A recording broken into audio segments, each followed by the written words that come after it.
Hi, and welcome to Filmmakers Compass Podcast, a show where we talk about movies and more movies. And especially Nightmare on Elm Street. Sorry, I jumped the gun there, but I'm just really excited. Oh my God, you cut me off. And you know what? I love that energy because you are bringing it, my friend. Anybody that's listening, not watching right now, CP is literally wearing his best Freddy Krueger impression, although your face looks wonderful. I mean, to quote Will Smith, the difference between me and Freddy Krueger is I make this look good. Yeah, you're rocking the striped sweater and the hat, which I think, man, if anybody was going to pull this off, it was you. And for anybody that's wondering what I'm wearing, it's a backwards baseball cap, like always.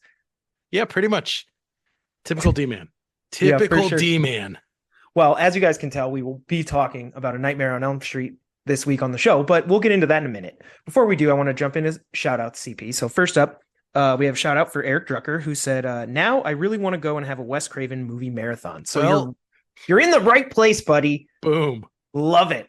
I mean, based on Ivor's comment last week where he sort of ran down Wes Craven's filmography and Drucker now having a marathon and us talking about A Nightmare on Elm Street, I mean, this is incredible. Yep. So, CP, on that note, I'm not going to shout out any one comment specifically, but we did post a video on social media this week where you, from our previous episode, were quoted as saying that A Nightmare on Elm Street is your favorite Wes Craven movie, putting it over Scream, A New Nightmare, even The Thing, all that, Red Eye. Mm-hmm. And we kind of talked about that a little bit, ranking the movies. But on that social media post, a lot of people had thoughts.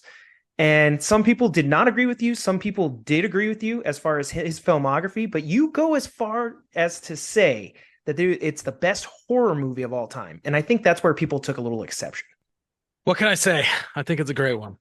Ivor actually dropped us a comment. Now, I don't know if you saw this. You'd have to go watch the video, CP. It's in our DMs from Ivor. Mm-hmm. And he actually throws out a special effects video for a Dragon Ball Z live performance, which is quite impressive. Now, for anybody that doesn't know, and we've talked about it a little bit once, CP and I grew up big DBZ fans and still are, technically. I think, they're still releasing movies in theaters, RIP Akira. I checked out this video and the effects were really cool. Like as a live performance, I could totally see where that would be a lot of fun to be there. Because the thing is, like, let's face it, Dragon Ball Z in live action in general has been horrible. So yeah, not only live action, but like live action live. How are you going to do that? And, double live. It's kind of cool. I liked that a lot. Thought that was pretty cool. On YouTube, we got a couple comments this week, CP. So going backwards to one of your posts when you went to the theater to go watch the Superman documentary on Christopher Reeve, somebody commented, Maka115070 said he was the man, the Superman. He was. Of course, love that comment. And then I wanted to bring this up because I posted another video referencing Scream where somebody asked me a question, Kelly, about why the principal was killed off screen. I don't know if you remember us sort of, I think I mentioned the Fonz and I was like, I liked his performance in the movie because he's like berating these kids, but we didn't really get into like how he died or all this. And so the idea comes up that like it felt like it just adds to Ghostface's body count, but otherwise like it was kind of a silly death because we didn't see it. But a couple people corrected me on this. And I was like, yeah, I don't get it either. But people said, I haven't watched it. So this is a Biscuit Keyboard, which is a great handle. And I haven't watched in a while, but just thinking about it, maybe it was that it narrows the suspects down to students more than likely doing it because a student would have some sort of motive. And I was like, okay, that does sort of make sense. Like, at that point, no one knows who Ghostface is, even remotely. That's true. So even in the minds of the audience, right, it's forwarding that concept of like, it could be a student. They would kill their principal, right? Yeah. Yeah. I mean, I would hope not, but I guess you could get there. And then we had Michael Cords 4006 say, plot-wise, it was a way to get people that were partying at Stu's house to leave so that Ghostface, Billy, and Stu would be able to kill Sidney without people around. If you watch it again, it's mentioned at the party that the principal's body was found at the football field, and then everybody rushed to leave. Plot-wise, it was a way to empty the house. So there's actually a lot going on here where I was like, that's a little bit more than I was thinking. Yeah, no, that's true. I want to say thank you guys so much for the comments and jumping in on that conversation because, it was something that I guess I overlooked. Given a second thought, I actually agree with these guys. Yeah. So appreciate it. And then finally, last shout out just going out to my friend Leah and my friend Lori. want to wish both of you a very happy October birthday. Happy birthday. So, CP, you know what it means. It is now time for Box Office Breakdown.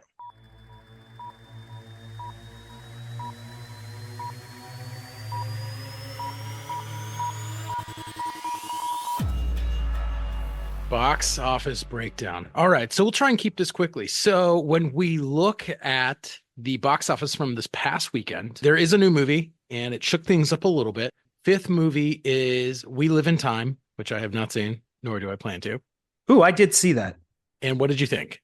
You know what? It's exactly what was advertised. I felt that the movie itself, like if you watch the trailer, it's exactly what you get.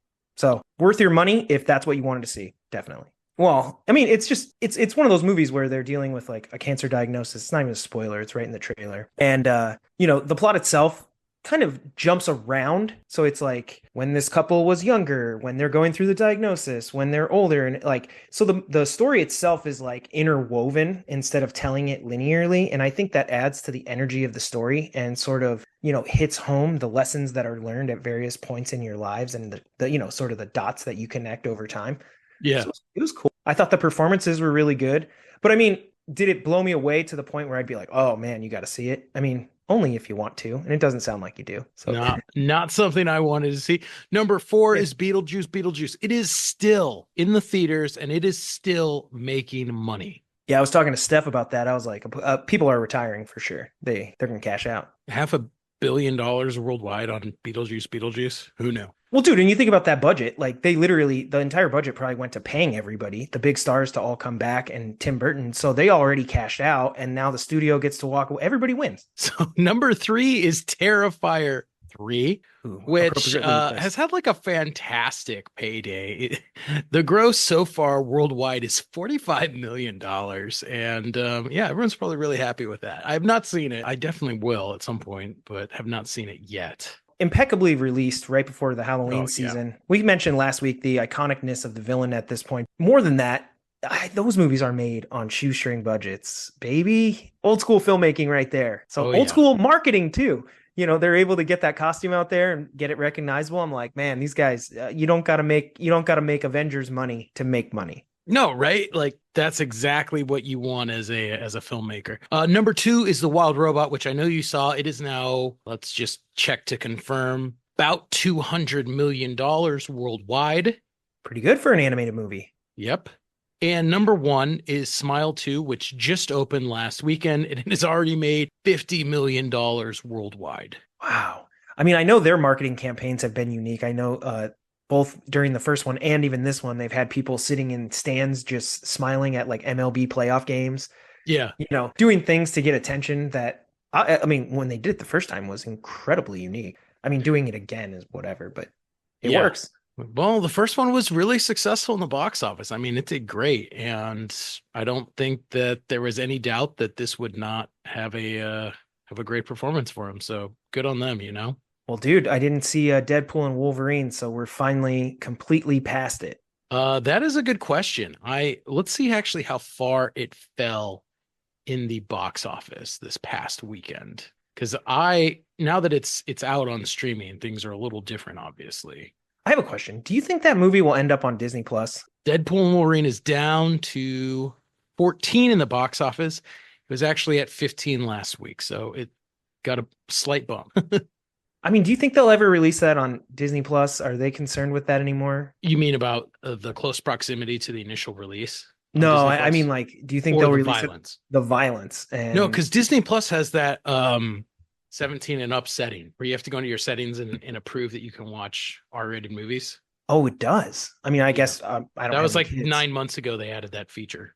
Oh, okay. That's probably right when they merged with like Hulu and Max and those bundles and all that. Okay, that actually makes more sense. That's what I was curious about because I'm like, man, having Deadpool and Wolverine on like, the featured hero photo at the top, and then right underneath that is like Disney's animated movies. I was like, a little problematic, but yeah. I would think goes a little bit against the classic Disney brand. Anyway, that is the box office. Let's jump in to this movie for this week. All right, let's do it. Nightmare on Elm Street from 1984. The reason why we are talking about this movie is we are coming up on the 40th anniversary. It initially premiered on November 9th in 1984. This is not, Wes Craven's first movie. I think a lot of people consider it to be, but they are in fact wrong. Yeah. He was already an established horror filmmaker, right? He'd already made Last House on the Left in 1972, The Hills Have Eyes in 1977, both iconic gore horror films. Yeah, I mean, he definitely sticks to his genre. That's for sure. Yeah. Now, the question is this, and this is the first thing I got to ask you. Is this Wes Craven's most iconic movie? You're asking me. I will say no. I think Scream is. And that's maybe because it's newer and just the Ghostface. I think as iconic as Ghostface is, I think Freddy Krueger is a more iconic villain. Yes. Okay. Interesting. Okay. So it's kind of like a yes, no. To be honest, what I was expecting from you, D-Man, I know how much you love Scream, but Freddy, is the man when it comes to horror films in many ways. Okay, so you think of Freddy Krueger and you put him up against all the great horror genre movie, monsters, villains, whatever. Obviously, he's right up there on that sort of Mount Rushmore of the greats. Mm-hmm. You think of Freddy Krueger not only in the context of, the Dream Menace and A Nightmare on Elm Street, but also a Halloween costume. You're going to see a Freddy Krueger at almost any haunted house you go to. Like, you're going to see Freddy Krueger if you're trick-or-treating. You're probably going to see Freddy Krueger in TikTok dance videos. You're probably like...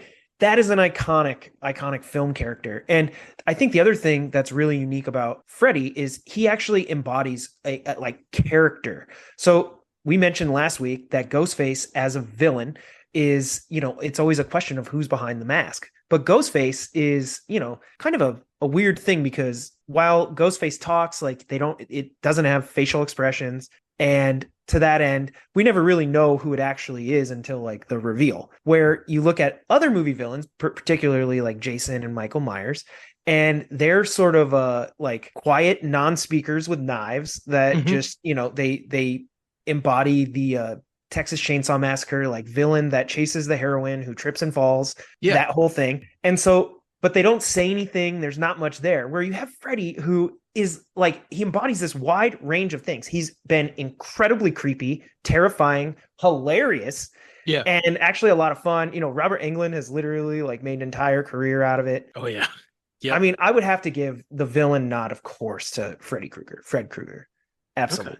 Okay. But which movie do I think honestly gets watched more every year, or even is more relevant in today? I'd say Scream. I love the meta-ness of it. I like its the fun it's having within the genre it's in. But I mean, God, even Nightmare on Elm Street's amazing. Well, and I mean, you bring it up, and part of the reason I think why it works is because Freddy Krueger has so much more than those other villains. His backstory is slightly more fleshed out, but he has a personality that accompanies the villain.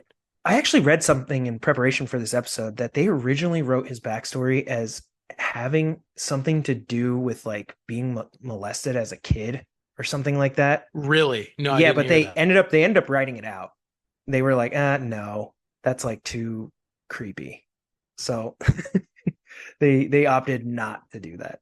Well, I mean, it was probably a smart choice because the villain that we have is a villain for a reason, and probably trying to give it this justification as to, why he's evil is probably just a little too much for most audience members. Yeah, and I was thinking too, as we rewatched the movie, that I was kind of like, where would you even work that in? Yeah. Where would that even go? And then I was like, that's why you got to write it out.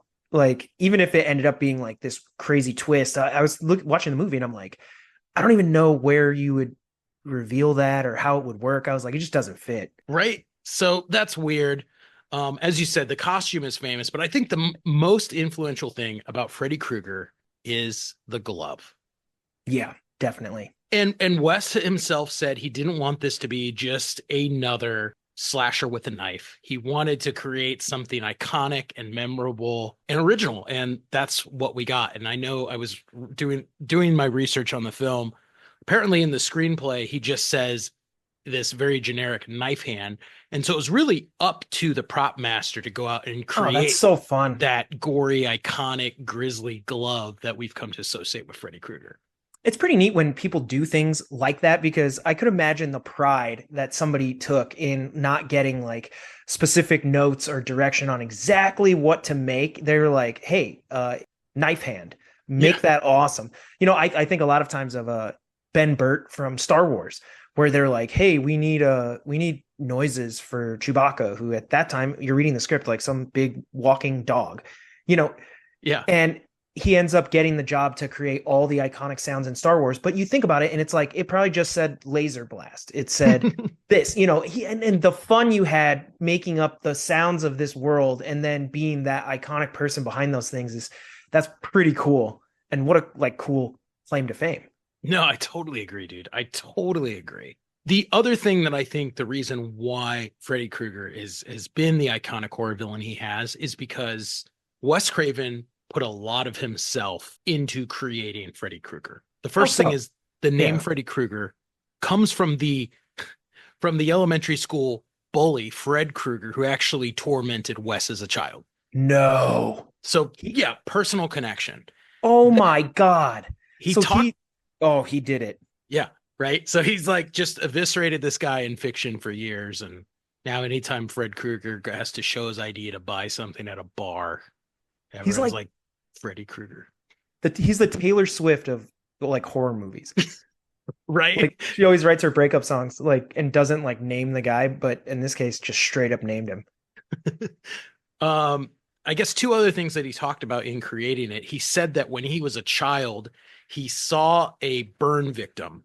He was like a 5-year-old and he saw a burn victim. And I guess it horrified him. He didn't sleep for days, which added that element to Freddy Krueger.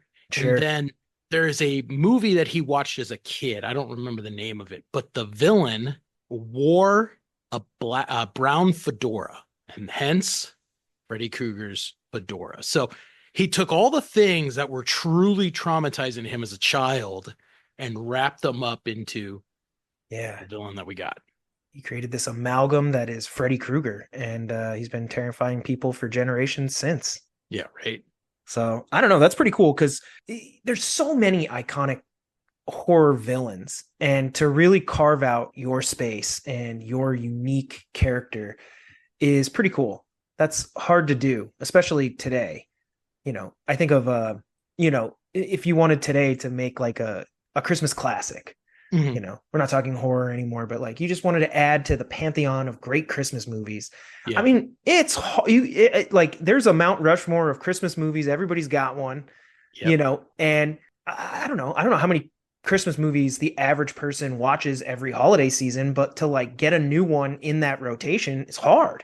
And so I think, when you're looking at great horror villains and when you're talking Hollywood and you're going all the way back, the Wolfman and the Thing and like so many horror monsters and villains through the years, and to be able to carve that out is quite impressive. Yeah, no, definitely true. So, and that's neat too, that like there's a personal element to Wes Craven through Freddy Krueger. And I don't know why Freddy ends up so humorous and comical later, which he actually is. If you watch some of the other stuff, he's pretty great. Yeah. But he's also pretty terrifying, especially in this original Nightmare on Elm Street. I think at the heart of the film, I think this really rests on the storytelling and specifically the decision to make a villain who haunts you in your dreams. Yeah, I know rewatching the movie, one of the things that really stood out to me was the fact that, right, most of these slasher horror movie villains that we're talking about, you sort of have to end up at the haunted house. You have to end up, in Texas to get, at the mansion to get chased by the Texas Chainsaw Massacre. In Halloween, he's stalking very specific people often. And with Freddy Krueger, he may be stalking you specifically, but the thing is you can't just get away because he finds you in your dreams. And how do you not fall asleep eventually? Like you will fall asleep, which is incredible. So it's like it's inescapable that you will have to face him. Yeah. And that's incredibly scary. I don't know. I could imagine, especially as a kid, watching this movie and then literally not being able to fall asleep. And I think that's part of the reason why, this is the first story I know of with anyone, haunting people's dreams and and in that sense. And I think because of that, like that just made it all the more terrifying to all the Gen X kids that went to see it when it came out in the 80s. And I did read something that like Wes Craven, he actually got the idea from real life accounts of, I guess it's Hmong refugees who were fleeing Cambodia and some who mysteriously died in their sleep. And it like inspired his dream-based killer uh like horror villain. Yeah, that's just like So maybe Freddy Krueger's fascinating real. No, to maybe he's me. real. He's real. Maybe, I mean, maybe you're right. Maybe we can't go to sleep. Yeah, you never know, dude. I don't know how I'll sleep tonight after watching this movie. But I don't know. That's one of the things that I think the movie does so well then is takes this idea of he's an inescapable uh like conflict that you're going to run into. It's inevitable. And then the way Wes Craven and the cinematographers are able to blend the real world and the dream world is quite impressive. I still think that is my favorite part. And I mean, I've seen this movie 100 times. And there are scenes where halfway through the scene, Wes takes us from the dream state to reality or vice versa. And the fact that he's constantly playing with the audience the whole time is what I think is a great source of tension in the film, because you never know when Freddy's going to show up. Yeah. And not only that, but if you ever really think about your dreams, which sometimes it's hard to remember what you were dreaming about, but often things blend together. I mean, a great example is the movie Inception. They kind of lay this out how you know they're like, where were we a minute ago? And you're like, we were just right, and you're like, oh no, I don't know where I am anymore. Yeah, like the way they do that in this movie, conveying sort of the dream state, works really well, because I think for most of us, we don't know what we were dreaming of a minute after we wake up. We can't remember. Mm-hmm. That's how dreams feel. So it makes sense that it would sort of just blend, the two worlds would blend together. And then eventually you'd, end up in a state where you're like, I am screwed. Watching this though, I'm always reminded of Sean. So just side note, story time for a sec. Do you remember when he got his driver's license? And just for our, audience, remember, we grew up in Indiana. And apparently there's nothing to do. So our friend Sean, who because he was on the podcast, 8 episodes ago. Yeah. Rings of Power. Sean decided that what he was going to do after he got his driver's license was go down to 7-Eleven and buy a ton of full throttle energy drinks. Sounds about right. His plan being he just was going to stay awake as long as he could. I don't know. Maybe he saw the movie and was terrified of it. Maybe not. He was probably bored, because that seems like a Sean thing. But I remember he said he got to like 5 days of being awake. That's wild. And he told me that at the end of it, because anytime he got tired, he'd just take another full throttle. I'm surprised he's not dead. He said that at the end of it, he's like, he was physically exhausted. And he said it was getting to the point where like, I think it's called lucid dreaming, where you start dreaming when you're awake. Okay. And I just always remember being like, that's really crazy, Sean. But then watching this movie again, I started thinking about that. And I'm like, wow, if I was actually to square off against Freddy Krueger, I'd be totally screwed. Yeah, because I can't stay awake. Not for 5 days straight. I'd probably just get like blackout drunk, and then that way I don't remember any of it. Like, that's the way to go. Just fight him with another means, my drunk ass. Be like, yeah. Oh man. And you go there, it's like the comedy version of Freddy. We end up getting along. Like we have a He's beard. like, oh dude, I just want to party too. Yeah. Oh. One of the other things that I really like what Wes does is the creation of the character Heather. She is different than all the other final girls that we've seen in horror movies. Okay. And he was very intentional with writing this. I guess his daughter called him out when he was writing the script, and she's like, Dad, like he had a teenage daughter. She's like, Dad, girls don't like suck. Like, we don't always have to fall down in horror movies. And so I guess he took that to heart and he put it in. And but he takes it a step further. And what I like about the character of Heather is she actually is someone who goes to get Freddy. Twice in the movie, she goes to confront him herself, which is the opposite of most people in horror movies who are always running away. They're running away. And she's like, no, I'm going to catch him and bring him out of a dream. Yeah, Hills Have Eyes, Texas Chainsaw Massacre, Halloween, Scream, even Terminator, honestly. Friday Terminator the 1. 13th, like all that stuff, Yeah, right? It's run, run, run. And definitely. this is the only one that's turned around, and I thought that was interesting. But the other interesting thing is the role of the parents. Now, the mother is much more a traditional horror parent, Hmm. detached. She's an alcoholic. She's uninvolved. But I think it's interesting in the fact that the father character, who does appear in other Freddy films, is actually very invested in the safety of Heather, Yeah. even showing up at the end during the final, confrontation with Freddy. Yeah, because most of the adults in this, they come off as sort of, the versions of ourselves. Like when you're young, it's like you see your parents for so long as your heroes, but then eventually you realize like they're just probably broken people like everybody else. I Yeah. mean, not our parents, Yeah. they listen to this podcast, but our parents are, so love you, mom and dad. Uh, but anyway, some parents and stuff. And so I got the vibe that like the script itself was sort of using the attack on the teens as like a metaphor for like they haven't reached this like broken state yet. Mm-hmm. And the parents, they have different issues, alcohol, whatever, I don't know. And it's like, do we all become that? And I don't know exactly how I'm trying to say what I want to say. It seems like a metaphor. It seems like they were setting something up there. I gotcha. So, but I do like the dad character, like you said, unlike most sort of just absentee parents in horror films who basically just show up like at the end of the movie, like in the Goonies.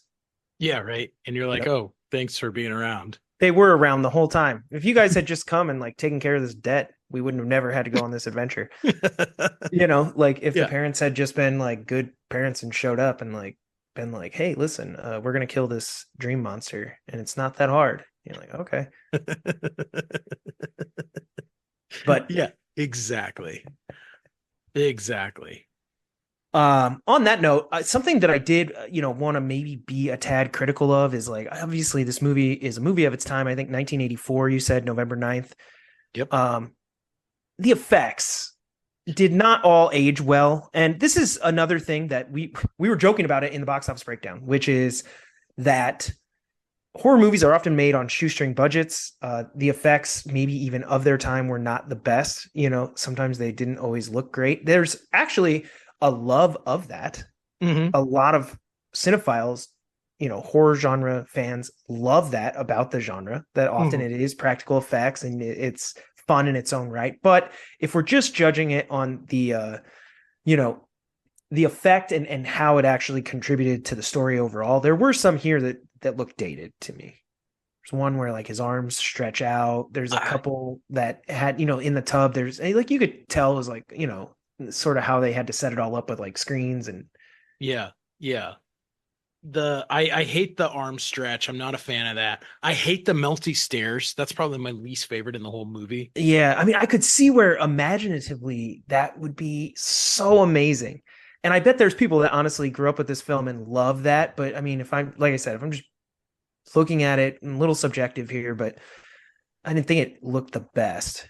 I think the other really bad one is the very end of the film where the mom is pulled through the window. Oh, yeah. And it's Oh, my almost like they God. didn't even try, I right? mean, it looks like a doll. Yeah. I mean, honestly, it's amazing. It's like one of those charming things where, like, how did that happen?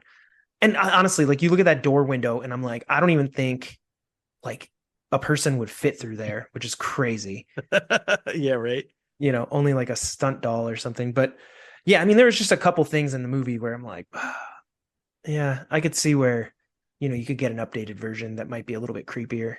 Now, and now I will acknowledge, as we said, it was done on a budget. I think they spent $57,000 for visual effects in the movie total, which even in the 80s was nothing. Yeah, right. But I guess there was a lot of disagreement between Bob Shaye, the producer, and Wes Craven, the director. Wes did not want to make some of the story choices that Bob did. Huh. Most notably, all that ending sequence with the Freddy car, with the mom getting pulled through the window. Wes did not want any of that. Interesting. Wes wanted to end the story, and Bob's like, no, we got to set it up for a sequel. It's got to have a cliffhanger aspect so people will come back here and watch The Nightmare on Elm Street 2. I mean, I get it because you're franchise building, these horror, like we said, they don't need to make a lot of money to make money.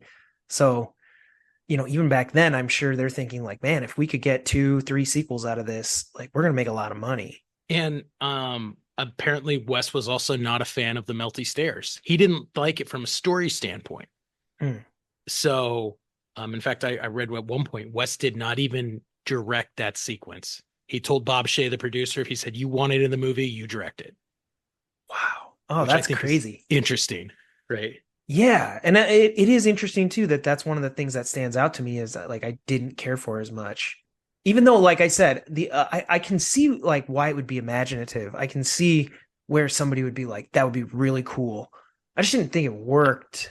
No. And I mean, but there are visual sequences. Like, for example, I love the first murder sequence where Tina is killed in the bedroom. Yeah. Yeah. Where she falls around the walls and the ceilings and we see her stomach cut open from seemingly nothing.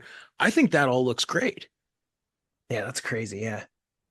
I don't know. There are like other things. Like obviously I mentioned like the bathtub and you can see stuff, but I think the scene works. I think it works really well. I don't think there's any issue. It's just the effects came off a little dated, I guess. But I think it works. I don't think that scene, it was a detriment to the scene. It's just, you could tell these are like 1984 horror budget effects. Yeah, right. But they work.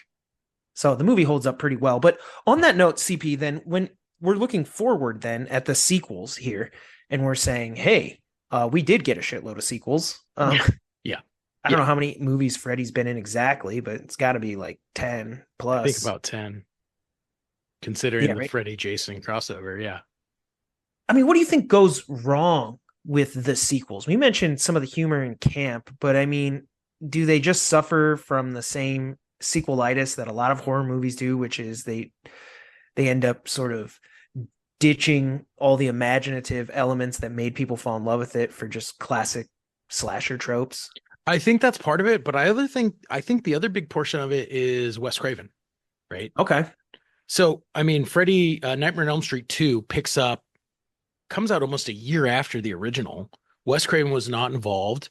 It's this bizarre story about a kid who moves into Heather's house and is haunted by Freddy. In fact, I think the only good thing that came of it is it inspired the Fresh Prince song Nightmare on Elm Street back when Will Smith rapped. Yeah. But most of the franchise Wes Craven is not involved in. He did come on board as a producer and he wrote Nightmare on Elm Street 3, which I think is one of the better films. And then when he actually returned to directing It's a New Nightmare, which a lot of people love, is great. But other than that, his detachment from the film, and we know he was invested, we just talked about it. He was interested in the premise. He was inspired. He was, created this villain that truly terrified him.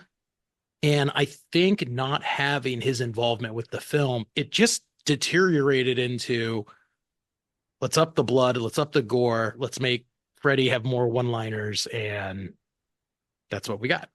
Yeah, and then we do end up with things like Freddy vs. Jason, these crossover movies, where I think it was fun for the fans, like just to, I'm trying to think of like a little bit almost like Deadpool and Wolverine, where like, I don't want to say the fans willed that into existence, but Marvel seemed to acquiesce to like, I think the fans want this. So like, let's just give it to them.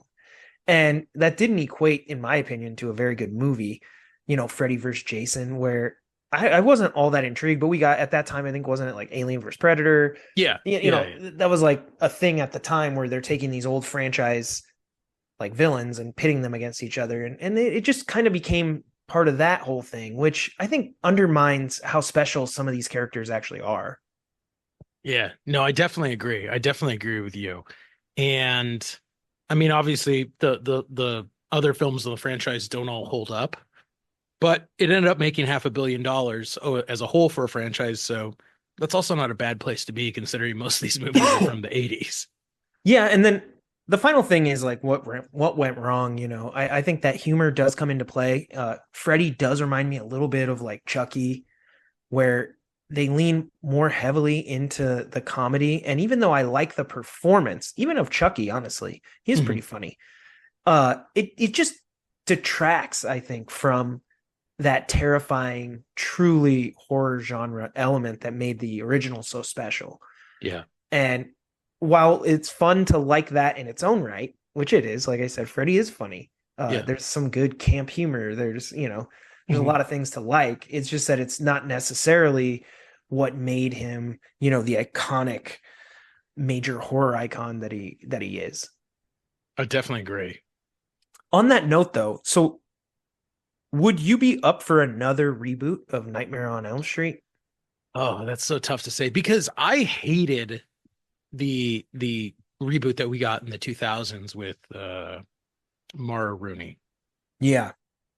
Just for one, I felt like they kind of just washed it down, and it just everything that I think makes the original one interesting, the reality versus dream state, the almost elements of like a horror film and a fantasy film at the same time are absent from it. And it just, I think that if someone did it right, someone who understood what Wes Craven was trying to do in the original, I think it could be really interesting. Because as you said, one of the failures in the film is some of the effects don't hang up.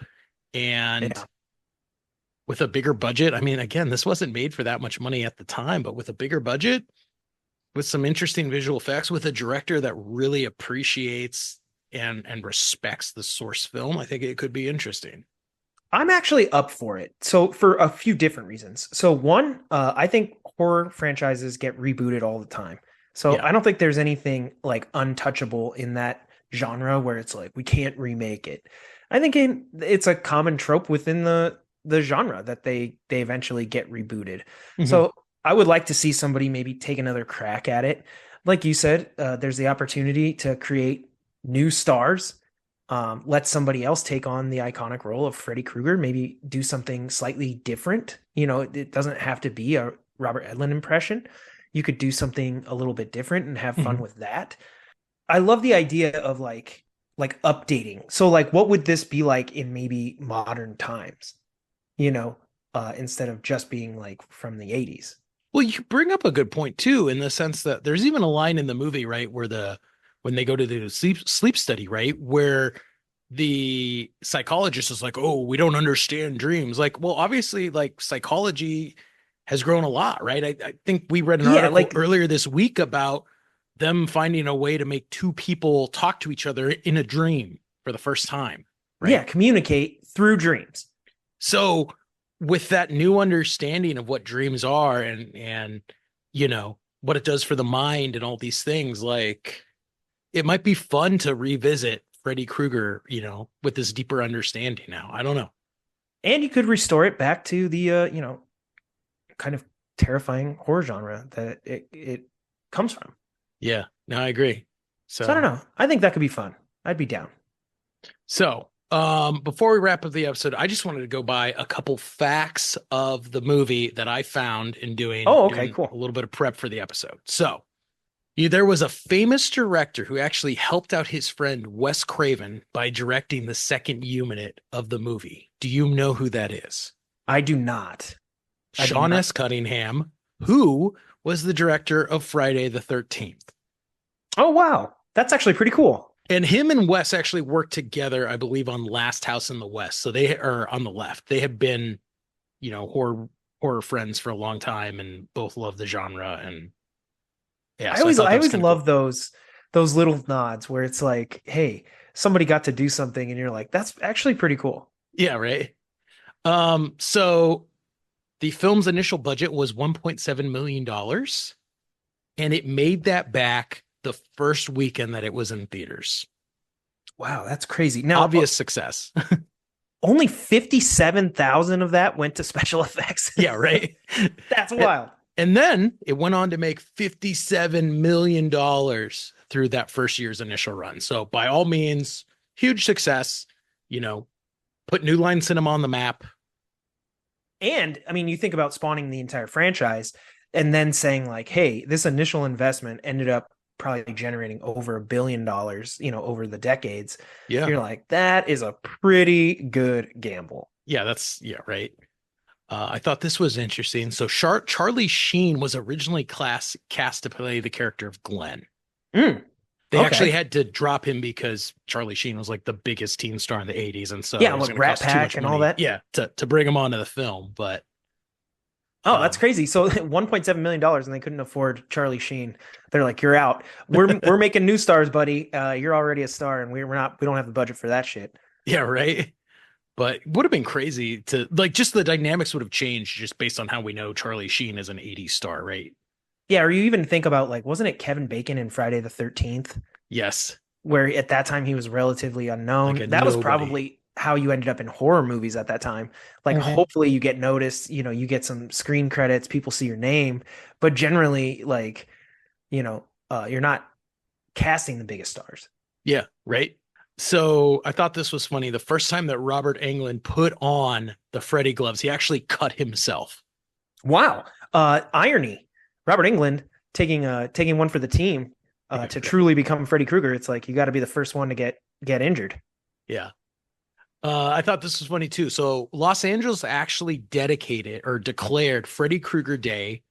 It was September 13th, 1991. That is a Friday the 13th. Irony given Jason. Mayor Tom Bradley did this as a thank you for the filmmakers since up by that time. This was actually when the sixth film, Freddy's Dead. He's definitely been in 10 then. Yeah. So that was when it was premiering. And so Mayor Bradley did it as a thank you because up until that point, everything had been shot in Los Angeles. And then it's like probably right after that, they're like, oh, thank you for the award. And now we're going to go film in North Carolina. Yeah, right. Or Atlanta. So back to what you were just saying about Kevin Bacon. So Johnny Depp's first ever movie appearance was in Nightmare on Elm Street. Really? But he actually didn't even intend to audition. He actually went with his friend, Jackie Earle Haley, who we know as Rorschach now. Yeah. Who was going to audition for the film. And Wes Craven saw him sitting there and he said, hey, let's cast this guy. He asked him to read. He cast him and it worked out for Johnny Depp. But actually now in the remake of Friday the 13th, Haley is the one who starred as the new Freddy, if you remember. Okay. No, I didn't know that. I also did not know that was Johnny Depp's like first main film credit. Yeah. Huh. So yeah, I mean, if you look back right there, Charlie Sheen, Kevin Bacon, Johnny Depp. Damn. Yeah, dude, right? Like insane. So over 500 gallons of fake blood were used during the making of the movie. And I'm guessing like 450 of those gallons were used when Johnny Depp was killed. Yeah, that makes sense. I mean, 500 gallons of fake blood for how sticky and gross fake blood is. That's like an awful lot. 500 gallons. Well, like, they're pretty generous with it. I mean, you can see Wes is just like, just dump the blood, man. Doesn't matter. It's all so unrealistic, but he's like, the more blood, the better. If you were to lay out like 250 of those 2-gallon milk containers, like that's a lot. 250, that'd like fill up my whole place. I mean, maybe, dude. I never really thought about it. You could make it rain blood. Yeah. But I guess when you think about it, though, if you're like, okay, so like you're only going to use X amount on a set per day, but then you probably clean it up and change things and you need it to be fresh. Like it's probably more so like you're just doing the same thing. Recycling it. Yeah, over and over again. That kind of makes sense. I get it. Yeah. Jennifer Grey, Demi Moore, Courtney Cox, and Tracy Gold all auditioned for the role of Dancy in the film before it was finally given to Heather Langenkamp. Oh, very cool. I mean, those are some other big stars, future stars, I guess. Not all were big stars at this time, 1984, or probably 83 when they filmed it or cast it. Yeah. So you go back even a little bit further. But I thought she did a great job in the role. I mean, definitely iconic. Yeah, I thought it was fantastic. Robert Englund was not the first choice to play Freddy Krueger. I don't know if you knew that. What? It blows my mind, right? Because I'm like, that's what his career is. It was actually David Warner, who I have no idea who that was. I did some digging, and he actually plays Cal's security guard, bodyguard in Titanic. Is that the older guy that like locks them down there when And he's like flooding? playing with the bullet? Yeah. Yeah, because like guy. remember the elevator? He like takes the elevator up and leaves them down there, and they're like, ah. Yeah. Oh, that guy. That's how I remember Titanic. Yeah, that guy. That guy. Oh wow. So, but I don't know what happened, but apparently, it went to the right guy. Yeah. Right. Sorry. What is his name? David Warner? Yeah. I was like, I've never even heard of him. I mean, he does kind of have that grisly, like mean look. So and I don't really remember his voice from Titanic, but I mean, maybe it would have worked, but Robert Englund, obviously, I mean, Nailed it. guy got paid for it. He Literally made made it his for a long time. It was awesome. Yeah. And then speaking of Robert Englund, actually the very first time that we are introduced to Freddy in the very first scene, it is not played by Englund. What is happening? I know. Instead, it's actually played by the special effects artist, Charles Berlendi. And it's because he was the only one who knew how to work the knife hands at that point. Oh, just because he's the guy that put it together. Yeah. Oh, I mean, that's more like that's definitely like a fun fact where you're like, wow. So for real, the first time he's ever on scene, it's not the iconic actor that we all associate with. Yeah, right. Of course. Movie making, man. Oh no, it's the best. So anyway, well, obviously, I mean, I get, as our audience knows, I talk about this movie any chance I get on the podcast. So you haven't seen it, I recommend you go back and check it out because I love it. D-Man, you haven't seen it in a while, so I hope you enjoyed rewatching it. I really did. Especially because we're in, the end stretch of Halloween here, and to get to watch some horror classics definitely made my Halloween season a little bit better. So that was a lot of fun. And then to our listeners, obviously, let us know your thoughts. Christian got called out for declaring this the greatest horror movie of all time. So let us know your thoughts. Do you think this is the greatest, or what would you rank higher? And we'd love to hear from you, but also continue the conversations. Let us know if there's any fun facts that we missed or any other discussion points that you'd like to bring up, and we'll try to get to those in the future. Thank you all so much for tuning in and listening to the show. You can follow the show at filmmakerscompass.com and all of our social media at Film Comp Podcast or at Film Comp Pod. And we do have a feed on the website that has all the previous episodes and links to those social media. So just head over there and you'll find everything you need. You can follow me at Big Kid D-Man and CP. You can follow me at NDCal5. Thank you for hanging out and talking about A Nightmare on Elm Street with us. We'll see you back here next week. And until then, keep watching horror movies.